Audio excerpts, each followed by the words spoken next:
ಶ್ರೀ ಪರಮಾತ್ಮನೇ ನಮಃ. ಶ್ರೀಮದ್ಭಗವದ್ಗೀತಾ ಅಥ ಷಷ್ಠೋಧ್ಯಾಯಃ. ಧ್ಯಾನಯೋಗಃ. ಅರ್ಜುನ ಉವಾಚ ಯೋಯಂ ಯೋಗಸ್ತ್ವಯಾ ಪ್ರೋಕ್ತಃ ಸಾಮ್ಯೇನ ಮಧುಸೂದನ ಏತಸ್ಯಾಹಂ ನ ಪಶ್ಯಾಮಿ ಚಂಚಲತ್ವಾತ್ ಸ್ಥಿತಂ ಸ್ಥಿರಾಂ. ಅರ್ಜುನನು ಹೇಳಿದನು, ಮಧುಸೂದನನೇ, ಸಮಾನತೆ ಎಂದು ನೀನು ಹೇಳಿರುವ ಈ ಯೋಗದಲ್ಲಿ ಚಂಚಲತೆಯಿಂದಾಗಿ ಸ್ಥಿರವಾದ ಸ್ಥಿತಿಯು ನನಗೆ ಕಾಣುತ್ತಿಲ್ಲ. ಚಲನೆ ಹಾಗೂ ಬದಲಾವಣೆ ಆಗುತ್ತಿರಲೇಬೇಕು. ಚಲನೆಯನ್ನು ಸರಿಯಾಗಿ ನಿಯಂತ್ರಿಸಲು ಅಸಾಧ್ಯವಾದರೆ ಚಂಚಲತೆ ಸಹಜ. ಪರಿವರ್ತನೆ ಜಗದ ನಿಯಮ. ಚಲನೆಯಿಂದಲೇ ಪರಿವರ್ತನೆ. ಈ ಭೂಮಿ ಚಲನೆಯನ್ನು ನಿಲ್ಲಿಸಿದರೆ ಊಹಿಸಲು ಸಾಧ್ಯವಾಗದಷ್ಟು ಅನಾಹುತಗಳು ಸಂಭವಿಸುವುದು ನಿಶ್ಚಿತ.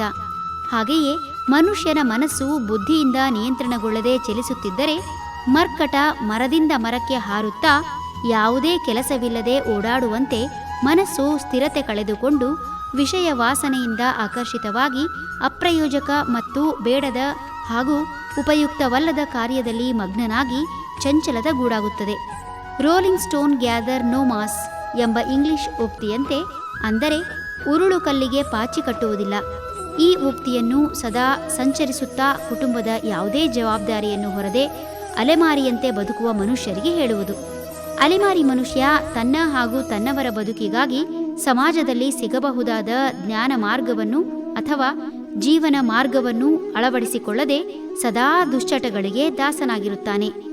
ಬಂಧು ಮಿತ್ರರ ಜೊತೆಯಲ್ಲಿಯೂ ಪ್ರೀತಿ ವಿಶ್ವಾಸವಿರದೆ ಸದಾ ತಾಮಸ ಗುಣದಿಂದ ಜೀವನ ಹಾಳು ಮಾಡಿಕೊಂಡು ನಿಶ್ಚಿತ ಗುರಿಯೂ ಇಲ್ಲದೆ ಮನುಷ್ಯನಂತೆಯೂ ಅಲ್ಲದ ಪ್ರಾಣಿಯಂತೆಯೂ ಅಲ್ಲದ ಜೀವನ ನಡೆಸುತ್ತಾನೆ.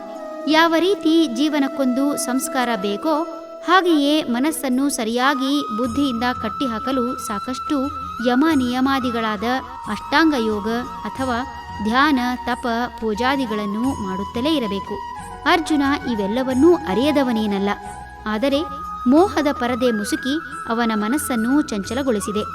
ಈ ಕಾರಣದಿಂದ ಚಂಚಲ ಮನಸ್ಸು ಸ್ಥಿರತೆ ಇಲ್ಲ ಎನ್ನುತ್ತಿದ್ದಾನೆ ಅರ್ಜುನ. ಹರಿ ಓಂ.